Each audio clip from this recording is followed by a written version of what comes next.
요 강의를 찍었는데 녹화 버튼 안 누르고 찍었네요. 자, 다시 시작할게요. 자, 조세특례제한법상의 세액공제에서 첫 번째 나오는 게 이제 정치자금 세액공제입니다. 자, 정치자금 세액공제는 왜 이렇게 돼 있지? 자, 10만 원까지는 110분의 10을 하셔가지고 정치자금 세액공제 받으시면 돼요. 그러니까 10만 원을 초과한다라고 한다면 무조건 10만 원까지는 110분의 100 하셔가지고 정치자금 세액공제 90909 나오거든요. 이만큼 세액공제액 넣으시면 되고요. 그 다음에 10만 원을 초과하는 경우에는 사업자는 초과하는 금액에 대해서는 필요경비에 산입을 시키시면 되고요. 근로자 같은 경우, 그러니까 사업자 이외자라고 표현을 해요. 사업자 외자 같은 경우에는 추가적인 정치자금 세액공제액이 들어가게 됩니다. 10만 원 초과하는 금액에 대해서 3천만 원까지는 15%, 그리고 3천만 원 초과분에 대해서는 25%의 공제율을 통해서 마찬가지로 정치자금 세액공제가 들어갑니다. 그러니까 내가 사업자 이외자라고 한다면 처음에 계산한 이 금액과 두 번째 계산한 요 금액을 합쳐가지고 정치자금 세액공제액을 구해주시면 되고요. 사업자라고 한다면 정치자금 세액공제액을 구하시오라고 한다면 요 금액, 첫 번째에서 계산한 금액 가지고 구해주시면 되겠죠. 내용 한번 보도록 할게요. 거주자가 정당에 기부한 정치자금은 다음과 같이 처리한다. 10만원까지의 금액은 110분의 100을 한 금액에 대해서 종합소득 산출세액에서 공제한다. 이 말이 정치자금 세액공제를 한다. 이 말이고요. 그 다음에 10만원을 초과하는 금액의 경우에 사업자인 경우에는 2월 결손금을 뺀 후에 소득금액에서 필요경비에 산입을 하게 됩니다. 기부금은 2월 결손금 차감한 후에 이제 차감되는 것이기 때문에 2월 결손금 뺀 후에 소득금액의 범위에서 필요경비에 산입하게 되고요. 사업자 이외자는 10만원 초과하는 금액에 대해서 해당 금액의 15%의 세액공제율을 적용해 줍니다. 하지만 3천만원을 초과하는 경우에는 초과분에 대해서 25%의 세액공제율을 적용해서 추가적인 정치자금 세액공제액을 구해주고 있는 거예요. 자, 예제를 통해서 한번 살펴보도록 할게요. 근로자가 정당에 4천만 원을 기부했다. 이때 정치자금 세액공제액은 얼마인가 라고 나와있죠. 일단 우리가 여기서 주의하셔야 될 사항은 지금 기부한 사람이 근로자가 기부를 한 겁니다. 자, 그러면 정치자금 세액공제를 어떻게 구하면 되냐면 우리 첫 번째 10만 원까지의 금액은 110분의 100한 금액만큼을 정치자금 세액공제로 적용해 주시면 되고 10만 원 초과하는 금액, 지금 근로자니까 사업자 이외자잖아요. 10만 원 초과하는 금액에 대해서는 3천만 원까지 15%, 초과하는 부분에 대해서 25%의 세액공제를 적용해 주시면 되겠죠. 여러분, 이 더하기가 여기 있는 거예요. 자, 10만 원 곱하기 110분의 100 더하기 3천만 원 중에서 우리 10만 원만큼은 정치자금 세액공제를 이미 받았기 때문에 요 금액을 차감해 주시고요. 그 다음에 3천만 원 초과하는 금액에 대해서는 15%가 아니라 25%이기 때문에 3천만 원 초과 금액인 1천만 원에 대해서는 25%의 세액공제율을 적용하셔가지고 이런 식으로 세액공제액을 산출해 주시면 됩니다. 자, 두 번째 예제 한번 볼게요. 이번에는 근로자가 아니라 사업자죠. 사업자가 정당에 4천만 원을 기부한 경우에 정치자금 세액공제.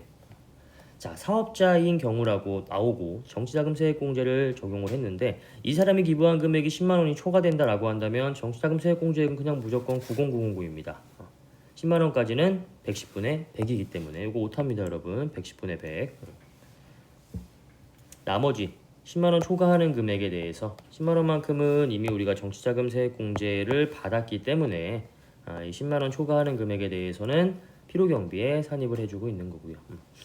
자, 이런 식으로 정리하시면 정치자금 세액공제는 어떻게 구하시는지 알겠죠? 첫 번째 단계에서 구하시고 두 번째 단계는 사업자인 경우와 그 외자로 구분하셔가지고 그 외자라고 한다면 더하셔가지고 정치자금 세액공제 구해주시면 되고 사업자인 경우에는 초과하는 금액만큼 10만 원 초과하는 금액에 대해서는 그냥 전부 다 필요경비에 산입해야 된다. 이렇게 기억해 주시면 될 것 같아요.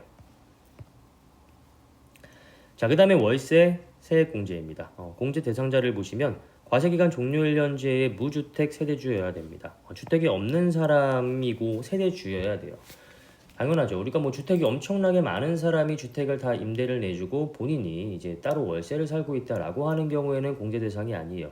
주택이 없어가지고 월세를 살고 있는 사람들, 상대적으로 경제적 약자라고 표현을 할 수가 있겠죠. 그런 분들한테 뭔가 혜택을 주기 위해서 이 규정이 들어온 거기 때문에 주택이 엄청나게 많은 사람들, 고소득자들 같은 경우에는 이런 혜택을 받을 수가 없다라는 거. 주택이 없는 경우에만 적용이 된다라는 거예요. 자, 그 다음에 세대주여만 가능합니다. 우리 주민등록 등본을 보시면 보통의 경우에 이제 부모님 중에 한 분이 이제 세대주로 들어가 있고요. 그 다음에 그 배우자, 세대원으로 그 배우자, 그 다음에 뭐 아들, 딸들, 뭐 이렇게들 이제 들어가 있잖아요. 그때 뭐 아버지가 세대주로 되어 있으시다라고 한다면 아버지가 공제받는 겁니다. 아시겠죠? 근데 만약에 이때 아버지가 이 해당 공제를 받지 않는 경우에는 그 세대의 구성원이 또 받을 수가 있습니다. 예를 들어 가지고 아버지가 세대주이고 아버지도 일을 하시고 어머님도 일을 하신다라고 했을 때 아버님이 이 월세 세액 공제를 받지 않는다라고 했을 때에는 어머님이 이 월세 세액 공제를 받을 수가 있다 이런 말이죠. 자, 그 다음에 이 월세 세액 공제는 아까 제가 처음에도 말했듯이 상대적으로 뭔가 이제 경제적 약자들을 보호해주기 위해서 그런 사람들한테 뭔가 더 혜택을 주기 위해서 마련된 규정이기 때문에 총급여액이 7천만 원 이하인 근로자들만 받을 수가 있는 거고요. 총급여액이 7천만 원이 넘는 근로자들은 무주택 세대주일지라도 받을 수가 없습니다. 자, 해당 과세 기간에 종합소득 과세 표준을 계산할 때 합산하는 종합소득 금액이 6천만 원을 초과하는 사람은 제외한다라고 나오죠.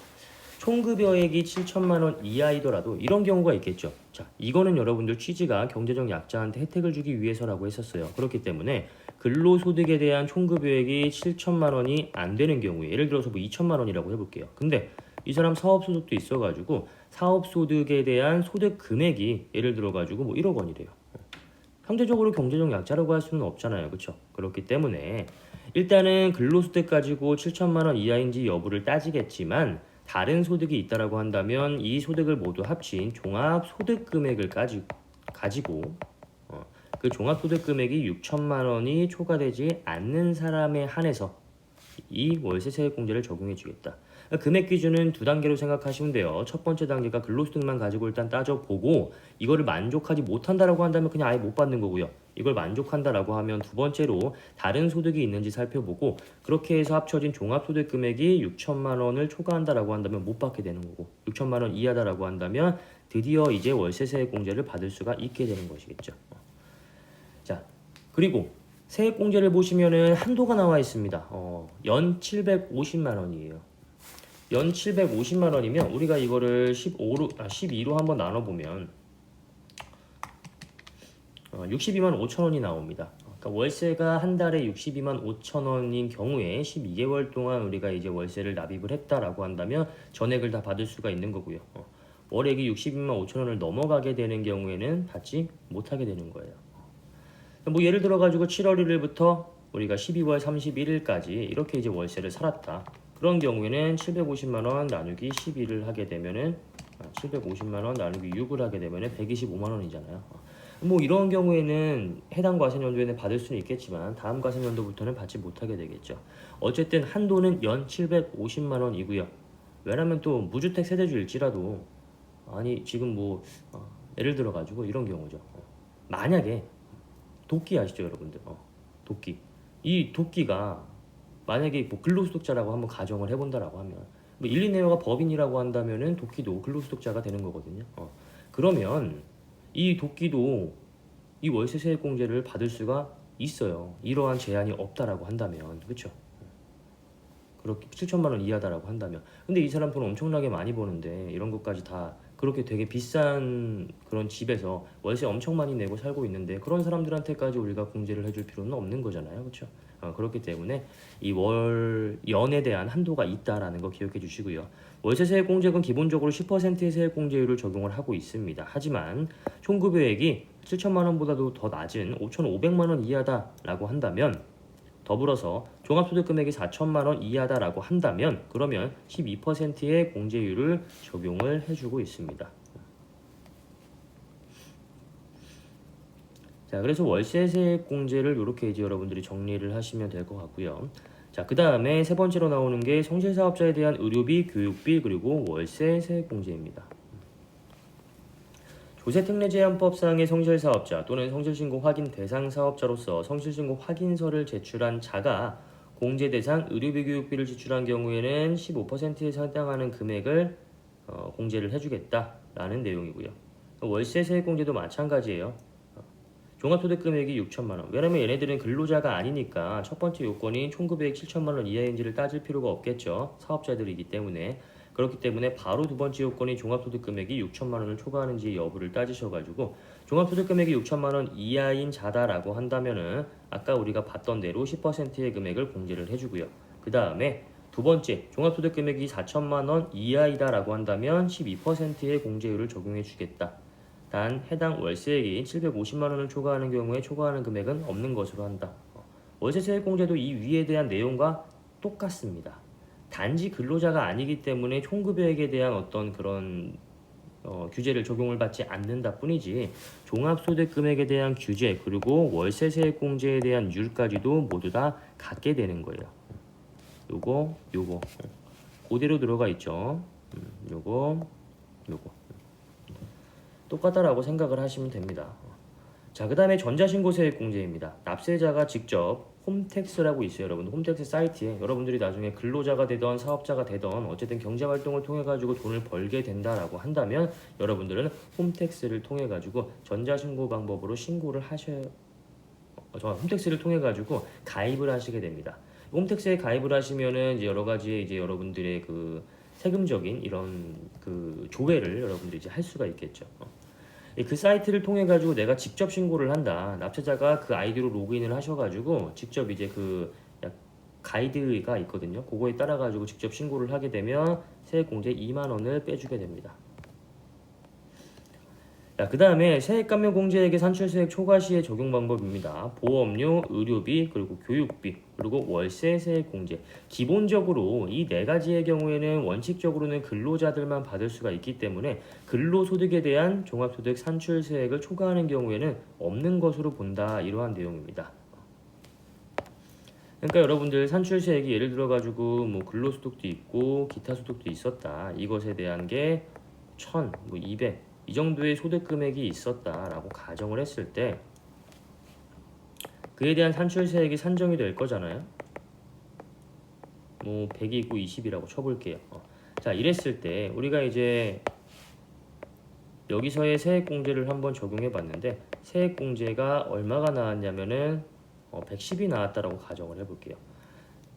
자, 지금 현재 산출세액은 120이고요. 세액공제는 110입니다. 하지만 보험료, 의료비, 교육비, 월세에 대한 세액공제에 대해서는 근로자들만 받는 것이 원칙이기 때문에 우리가 적용할 수 있는 최대한의 세액공제액은 110이 아니라 이것에 대해서 적용하는 게 아니라 근로소득에 대한 산출세액에서 적용을 하셔야 되는 거기 때문에 얘는 110이 아니라 100밖에 받지 못하게 된다. 이런 의미가 되겠죠.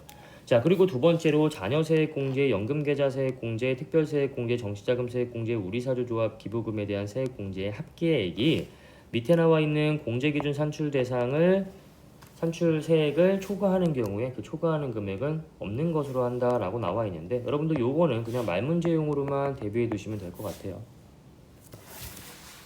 그 다음에 동그라미 3번 보시면 소득세법 또는 조특법에 따른 감면 및 세액공제의 합계액이 합산되는 종합소득 산출세액을 초과하는 경우에 그 초과하는 금액은 없는 것으로 보고 초과하는 금액을 한도로 연금계좌 세액공제를 받지 않은 것으로 본다. 자, 이 말은 무슨 말이냐 하면 여러분들 우리 소득금액이 이렇게 나오잖아요. 여러분들 소득금액은 음수가 나올 수가 있어요. 종합소득금액에서 우리가 이제 그거를 다 산정을 해봤을 때 뭐 마이너스가 나올 수가 있겠죠. 하지만 그 밑에서 소득공제를 적용했을 때 나오는 값, 과세표준 있죠. 이 과세표준은 제가 저번 시간에도 말씀드린 것 같은데 마이너스의 금액이 나올 수가 없다라고 했었어요. 자, 만약에 소득금액이 100이고요. 소득공제액이 120이에요. 그러면 이때 소득공제는 120이 아니라 100만큼만 적용하셔야 되고 과표에 들어오는 금액은 마이너스 20이 아니라 0이 들어오게 된다는 거예요.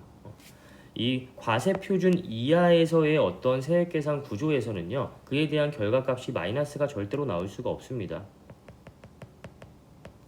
그 밑에 있는 산출세액도 당연히 마이너스가 나올 수는 없는 거예요.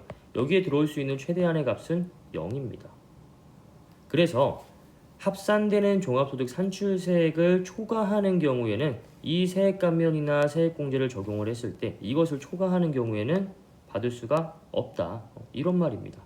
마찬가지로 산출세액 밑에서 세액공제와 세액감면이 이제 차감이 되겠죠. 그렇게 해서 나오는 게 이제 결정세액이라고 했을 때 이 결정세액에 대한 값도 당연히 마이너스가 나올 수가 없다라는 이야기입니다. 즉 만약에 산출세액이 100이라는 금액이 있다라고 가정을 했을 때 세액공제액이 120이다라고 한다면 이 세액공제는 120이 아니라 100만큼만 받아야 되고 최종적으로 결정세액으로 나올 수 있는 금액은 0원이 된다라는 거예요.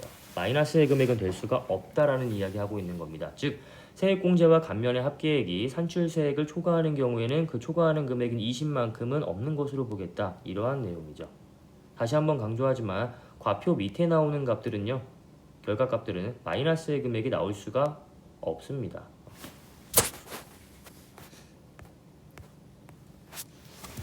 자, 그리고 그 다음에 보실 게 이제 기납부세액과 관련된 내용인데 기납부세액은 원천징수세액 일단 뭐 굉장히 중요하고요. 그 다음에 뭐 중간연합세액도 배울 거고 토지 등 매매 차익 예정 신고에 대한 산출세액 그리고 수시부가세액 그리고 마지막으로 5절의 최저한세 이렇게까지 공부를 하시면 이제 종합소득에 대한 내용을 여러분들이 다 살펴보신 겁니다.